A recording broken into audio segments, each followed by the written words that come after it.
Good morning. Today I'm going to speak about a very important topic in the field of medicine and renal transplantation specific, which is clinical trials or mega trials in transplantation. First, this was the title of my presentation during the activities of the 15th annual meeting of the chapter of renal transplantation of the Egyptian Society of Nephrology and Transplantation. And I would like to thank and appreciate the efforts of Professor Maher Fouad, the chapter chair, and Professor Amir Rifat, the co-chair of the chapter, for their enthusiasm and excellent efforts for the success of this meeting. So my presentation today, in this presentation, I'm going to highlight the challenges for the clinical trials in transplantation, and then what about the critical appraisal for clinical trials, and I'm going to present two examples for the application of these tools. Then the recent trials in transplantation, including immune suppressive trials and non-immune suppressive trials, and I'll end with philosophical points, how to reform clinical trials, advice for the future, and the closing of presentation. Let me to start with this slide. This slide highlights biological treatment. The majority of biological treatments are used as induction therapy, and the red box refers to depleting ones, and the blue box refers to non-depleting T lymphocyte targeting biologic treatment. And here, this is the evolution of the maintenance immune suppressive drug. Currently, tacrolimus, mycophenolic acid, with or without steroids are the cornerstones for maintenance immune suppressive drugs.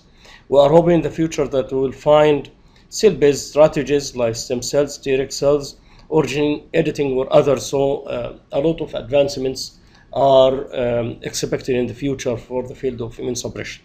By the way, any drug, either biologic or maintenance treatment, were introduced to the practice of transplantation by the clinical trials. The major challenge for conducting new clinical trials in immune suppression and transplantation is that the current standard of immune suppressive protocol succeeded in establishing a low incidence of acute rejection. Currently in adults, the acute rejection is just 8% of the cases. So to introduce new drug to prove its efficacy, I think it's very difficult regarding the selecting instance of acute rejection as an endpoint. In pediatric, it is 12%. Again, acute rejection is diminishing and vanishing. The short term, either 1 year, is almost excellent in the current transplantation. So I think the major problem is selecting long term, and long term studies targeting long term will be very expensive and will be difficult to be conducted. And even the current handbook of kidney transplantation for the immune suppressive drugs will find sector discussing the clinical trials and the design of clinical trial and transplantation.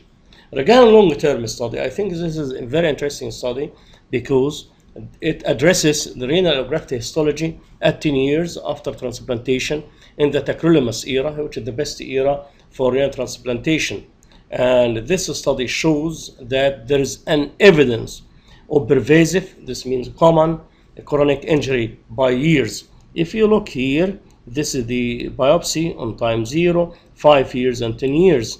And this is the here. This is the white color reflects no, and the grayish color reflects mild, and then moderate to severe, the darker one. Regarding arterial hyalinosis, mesangial expansion, global glomerulosclerosis, interstitial fibrosis, chronic vascular changes, and transplant glomerulopathy. What do you see? By the years, for each category, there is increasing chronic damage. And this chronic damage is clinically reflected by lowering the estimated GFR by the years, so the kidney function is affected, and increasing level of proteinuria. And as you see here, the majority of the biopsies done after 10 years show chronic insult on the graft, and this is very interesting and very difficult issue in renal transplantation. Regarding critical appraisal, yes, randomized clinical trial is the best trial to prove drug efficacy and safety. However, we shouldn't generalize the results of randomized control trial, and the results are restricted to the demographic characteristics of the patient included in the study. So, according to the Professor Al-Qusi and Ital, Professor Amagid Nahas, the evaluation of clinical trial, this is one of their tools to evaluate the clinical trial, to govern validity and utility and usefulness. So for validity, we should ask ourselves, is the randomization procedure well described? And according to the answer, you will give a score for each point. Double blind or not, because double blinded means that performance bias is avoided. Is the sample size calculation described and adequate? If yes, this is positive 3. If no, negative 3 points. Does it have hard endpoints like graft and patient survival? Is the endpoint surrogate? However, nowadays there are many issues how to improve surrogate endpoints just to allow running a new trial. Is follow-up appropriate? Was there any bias? If the dropout exceed 25%? Is the analysis done on intention to treat? And regarding utility and usefulness, can the finding be generalized? And I think it's very difficult, and it is better to look at the demographics included, because it's very difficult to represent all the population in one study. Was the number need to treat less than 100? Number need to treat is calculated just first by estimating absolute risk reduction. Suppose that we have 100 patients in the study group and 100 patients in the control group, for example.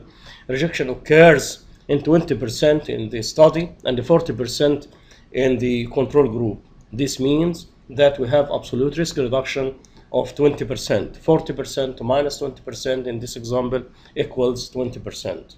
The number need to treat is just 1 divided by absolute risk reduction. 1 divided by 20% equals 5. The lower the number need to treat, the better the performance of any drug. Another important tool is this critical appraisal skill program.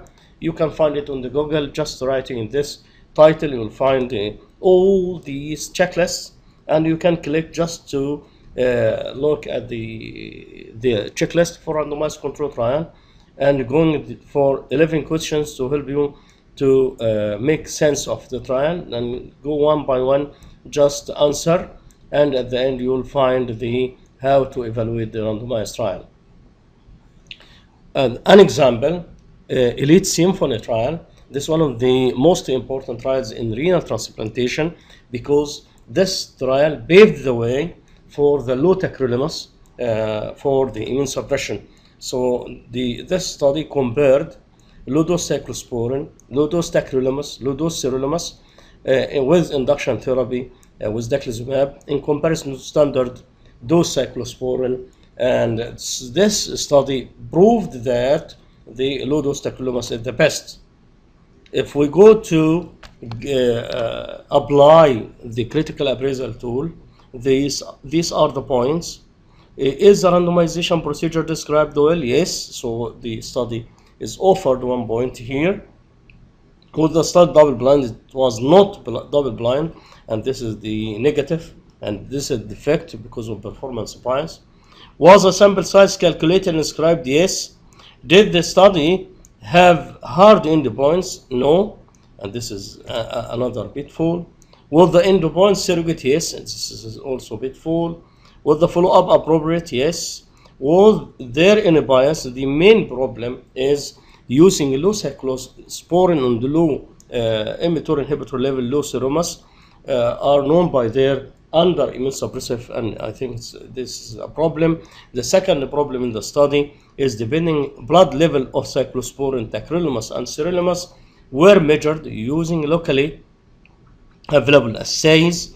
Hence, in the protocol because immunosuppressants were used at very low doses.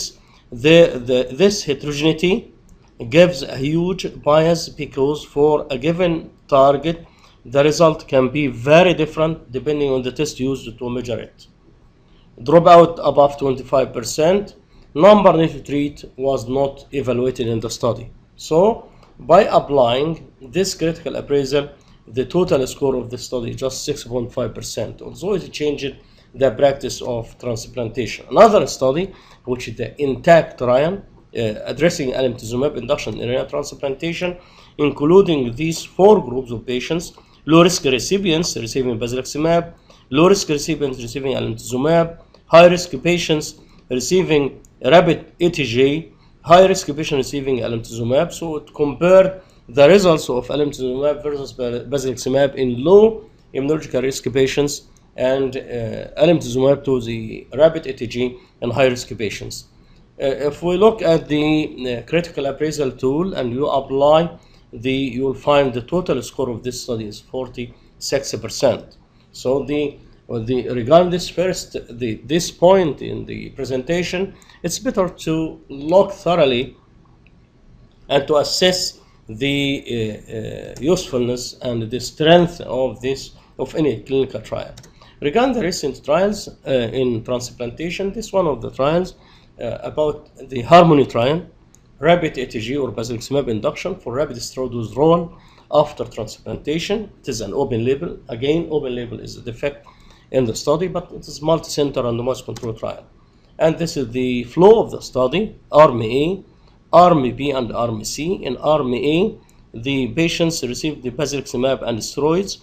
In Arm B, the patient received the basiliximab and rapid steroid withdrawal. In Arm C, the patient received ATG induction therapy and rapid steroid withdrawal. The results of this study: the probability of biopsy-proven acute rejection shows no difference among the 3 arms of the study. Also, the allograft survival is approximately the same in all arms, but the most important advantage of this study is that rapid steroid withdrawal by the use of basiliximab or ATG is associated with lower incidence of post-transplant diabetes, as you see here, in comparison to the control arm with maintenance steroid. Again, there are limitations of this study. It is open label, short follow-up for just 1 year, and all patients included in the study are low immunological risk of white ethnicities. And here you can find the percentage of anemia was more common. Anemia was more common in the 2 groups of steroid withdrawal in comparison to the steroid arm. Again, each study has its limitations. Regarding belatacept is a co-stimulatory blockade, and this is one of the important studies because it looks at the long term. So we have more intense regimen, and this is how belatacept is given, infused from months 0 to 3. This is the dose, and from 4 to 6, this is the dose, and beyond the 6 months, belatacept is given 5 milligram per kg every 4 weeks. This is in the more intensely given belatacept, and this is for the low intense belatacept. You can go through the dosages and just to know, and the comparative is the cyclosporine. So again, cyclosporine is not currently the gold standard for maintenance immune suppression, so this is a weak point. Another weak point in the study: if we depend on a drug given by infusion in hospital, this will guarantee the adherence to treatment. So this is another confounder in the study in comparison to cyclosporine. And this is just to show the flow of the study up to the analysis. Here you can see that the probability of patient graft survival are better with using belatacept, either more intense or intense in comparison to cyclosporine, and creatinine or estimated GFR here is better with the belatacept in comparison to cyclosporin. But regarding tacrolimus, this is one of the important study, although it was prematurely terminated because of side effects in the belatacept treated both arms. So this is the study design. All patients received MMF and prednisone for just 5 days, and then group 1 received tacrolimus, group 2 belatacept plus alemtuzumab, group 3 belatacept, tacrolimus for 3 months, and basiliximab. This study was, and you can look at this table to know the dosage for each immune suppressive drug used for the campus, for basiliximab, for belatacept, for tacrolimus. So you can fix this table and read the details of the study. What happens if you look here for the second group, belatacept plus campus? What happens? 3 vascular thrombosis and 3 graft loss, and the rejection it was more common in the here 6 episodes and here 4 episodes in comparison to the control. So this was a negative study to be put in mind. And the question why vascular thrombosis occurs more common with belatacept, because it may be because the giving infusion of Cambath and belatacept infusion may be more thrombogenic, we don't know. And this is a study including a small number of patients, 20 patients in each arm, tacrolimus versus belatacept. Again, rejection was less common with tacrolimus, so tacrolimus is more potent immune suppressive drug. Another landmark study, 3C, Cambath, calcium inhibitor reduction, and chronic allograft nephropathy study. The protocol is very interesting because we have first randomization. Patients were randomized to the Cambath, or here the patients received basiliximab. So we have Cambath and the basiliximab, and the patient continued on tacrolimus and mycophenolic acid in both arms. After 6 months, each group of patients was further randomized into sirolimus or tacrolimus, and this is the flow of the study. The results on 6 months, this is just to compare basiliximab to alemtuzumab, and this is the demographic criteria of the patients included in the study. The use of alemtuzumab was associated with significant reduction of rejection. This is the alemtuzumab and this is basiliximab. The incidence of rejection is significantly reduced because of the use of alemtuzumab, and this is again either cellular or antibody-mediated rejection. All these points are in favor of the use of alemtuzumab, but the price is excess PK viremia. The 18th month results is just accepted in the American Journal of Transplantation, and this is the sirolimus treated patients, tacrolimus treated patients, and there is no difference in the alemtuzumab or basiliximab. This is the induction treatment, and as you see here, tacrolimus again was associated with significantly lower incidence of rejection. And this is a very important point because again, tacrolimus is superior regarding any serious infection. So sirolimus is associated with higher incidence of rejection and higher incidence of infection. And this is the biopsy proven acute rejection. Here, this is the sirolimus treated patient. This tacrolimus was more successful to reduce acute rejection. And the surprise is there is no difference in kidney function after this period of time. So again, this study is very important and landmark study, and we are waiting further long-term follow-up for these patients. Regarding Transform trial, this is a novel study designed to evaluate the effect the effect of everolimus on long-term outcomes after kidney transplantation. And this is the design of Transform trial.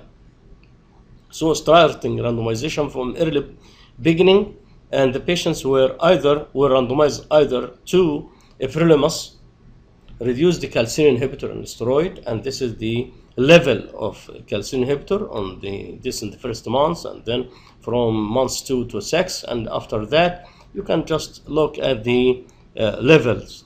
And the mycophenolic acid, the control mycophenolic acid plus standard dose calcium inhibitor and steroids, and the standard levels of immune suppressive drug.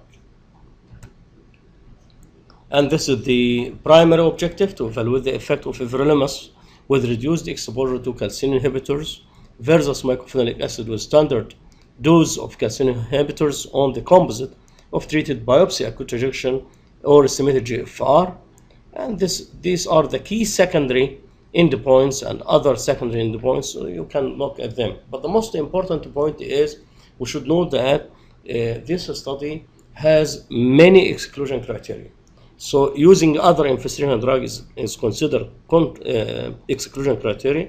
Multi-organ transplantation is an exclusion criteria. ABMR compatible allograft or complement-dependent lymphocyte toxicity positive cross-match is an exclusion criteria. High immunological risk is an exclusion. Recipient or donor positive for HIV, hepatitis B, HCV, or body mass index above 35, infections, history of malignancy, regardless of whether there is evidence of local recurrence, severe restrictive or obstructive pulmonary disorders, severe uncontrolled hypercholesterolemia or hypertriglyceridemia, pregnancy or nursing women of childbearing potential, unless they are using effective methods of contraception during dosing of the study treatment. So again, a lot of limitation.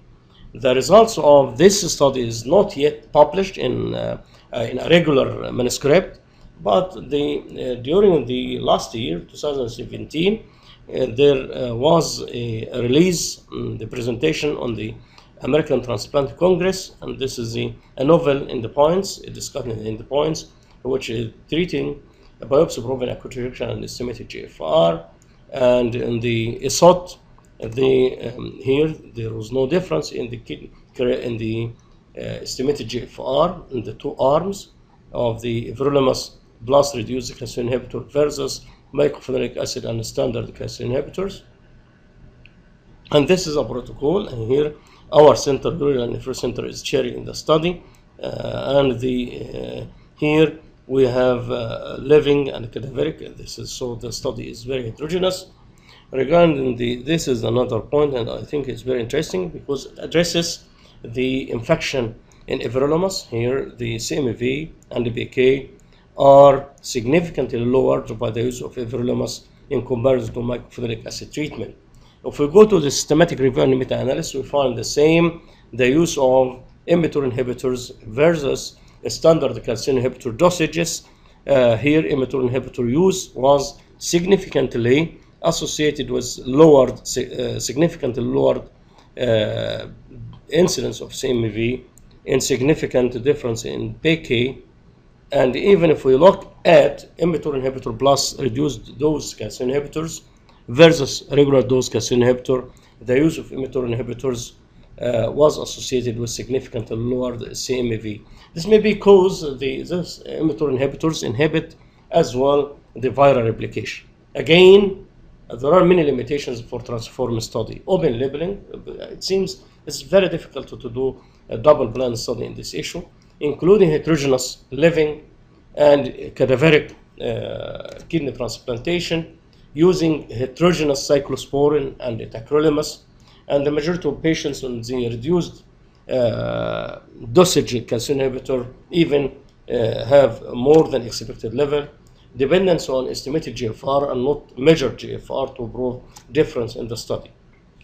US92 study is interesting study, although it included 309 patients, because we learned from this study how to use everolimus with tacrolimus, so it is better to avoid mixing a low level of TAC and everolimus. So everolimus less than 3 with low level of tacrolimus are associated with higher rejection and affecting the graft. So it's better to look at how to use mTOR inhibitors in this scenario. Up to this moment, this is the current use of mTOR inhibitors in transplantation. Either at the time of transplantation, if you look here, it is less than 2.5% of the renal transplant recipient, and by the first year, less than 5% of transplant recipients received mTOR inhibitors. So again, their use is still limited. Regarding the using rituximab for treating active antibody-mediated rejection, no additional effect of rituximab was proven in this study for the patient receiving plasma exchange IVIG and the corticosteroids for active antibody-mediated rejection. In chronic antibody-mediated rejection, again, for this small study, the use of rituximab is without any beneficial effects.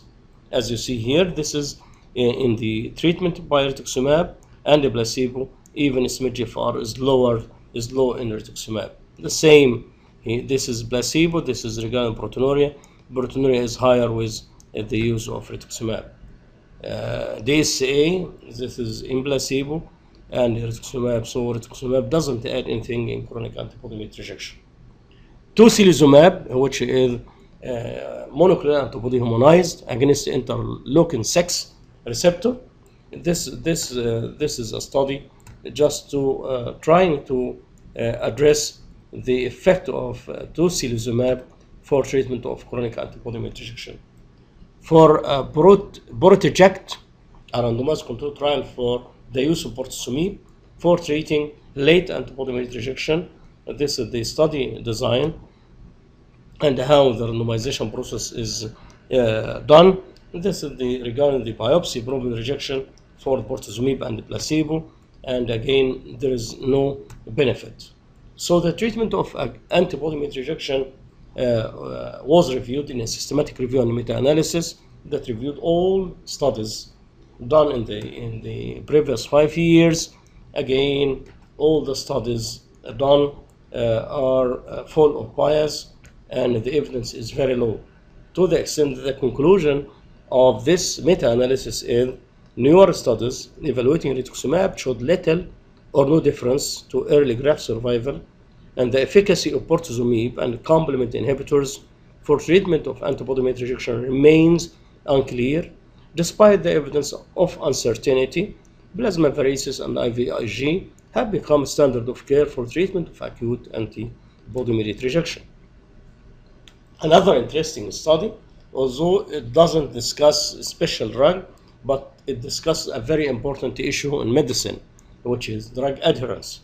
So take it. It is a very interesting study because it addresses the barriers for drug adherence and intervention for this issue.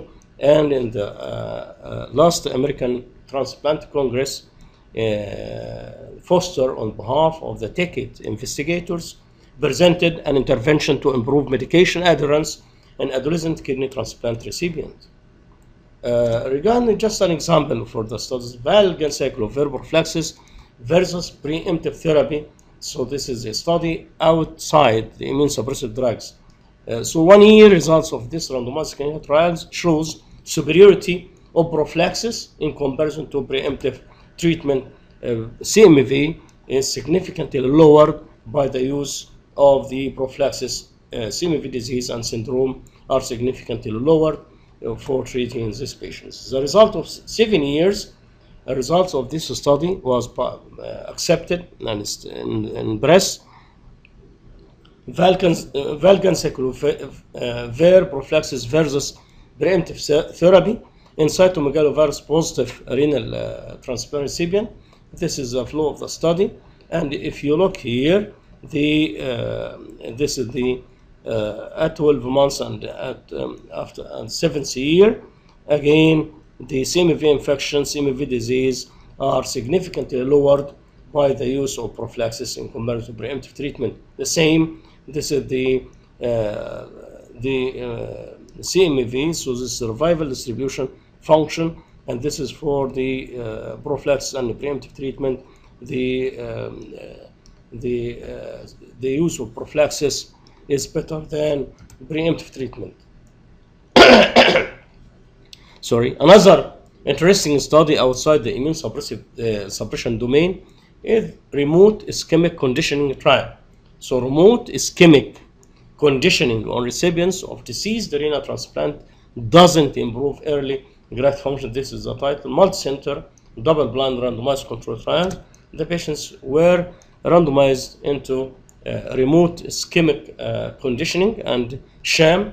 And in the remote ischemia, the cuff of the blood pressure sphygmomanometer was applied on the thigh, and the pressure was elevated to for induction of lower limb ischemia for 5 minutes and then released. This is on the time of transplantation process, and in the sham group, the cuff is put on the other arm without occluding the circulation of the lower limb. So this study was negative, but it gives us a good idea how, if we do this remote ischemic conditioning for the donor side before harvesting the organ, so it may be of use. Advanced trial, it is another interesting trial addressing the post-transplant diabetes. So this is arm 1 and arm 2. Prolonged release tacrolimus plus basiliximab, MMF, and intraoperative corticosteroid use, and then the steroid was tapered in this arm to day 10, and the second arm is prolonged release tacrolimus plus basiliximab, MMF, and intraoperative corticosteroid bolus only. Here, yes, here for both arms, the incidence of post-transplant diabetes is no difference in post-transplant diabetes, but rejection is higher with single bolus steroid. So it's a very interesting study. So it seems that the using short days of steroid is superior to avoiding steroid completely, just one bolus steroid dose. So we need clinical trials, yes, because this is the only way to enhance and to advance medicine. So clinical trials for immune suppression in transplantation, the case for reform and change in direction. Why we need reforming? Because if we look at the different domains in transplantation, delay graft function, rejection, induction, maintenance to prevent rejection, rejection therapy, and rejection, antibody rejection, tolerance, even if this is the rationale of the use of immune suppressive medication in transplantation, you can look here a lot of unmet needs, incomplete effectiveness of all current available immune suppressive drug, either because of problems, side effects, or even here for ablatacib, we cannot give it for patients with negative Epstein-Barr virus. So this is one of the ways, and this is the survey study, to develop consensus based on priority outcome domains for trials in kidney transplantation. This survey study included patients, caregivers, and health professionals, and the outcome was assessed in 3 rounds, and the most important outcome in the first round was assessed in the second and third round. And you can find here the different domains in the outcome of the patients. And if you look at this is the 16 outcomes domains. If you look here, health professionals are concentrated on death and graft loss and cardiovascular disease is a major and absolute and the outcome criteria. But the patients are more interested in avoiding cancer, better quality of life, better psychological, absence of malignancy. So it's very important to look at the mix of patient-centeredness and doctor-centeredness for the best outcome from the new trials. And I think the same toward establishing core outcome domains for trials in kidney transplantation. This is a report of the standardized outcomes in nephrology, kidney transplantation consensus workshops. And in this table, This is a summary of workshop recommendations to consider in establishing core outcomes domain for the trials in kidney transplantation. And you can fix it and read it in details. And even in the antibody rejection, nowadays they are thinking of surrogate endpoints for the presence of anti-HLA antibodies. And this is either antibody-mediated classifier or genetic study in the graft or transcripts within the biopsy, just to tell us in a surrogate endpoints about the presence of donor-specific antibodies because of limitations of the test for donor-specific antibody. So it seems that there is advancement. The last question in this presentation: do clinical trials reflect reality? This is a very important point because we should strive to have a good clinical trial reflecting the reality. And this is a systematic review of inclusion and exclusion criteria in trials of renal transplantation immune suppressive drugs. So this is a flow of the systematic review. Again, here the studies either include de novo or the post-transplant, number of center, single center or multi-center, ethical approval or non-approval, funding source, industrial. The majority of the studies are industrial supported. The trials are different in their evaluation from 0 up to 5, but the majority of the trials are within the modesty domain. Adequate allocation, concealment, intention to treat analysis. So there is, and this is the exclusion criteria according to living donors or deceased donor or donor age.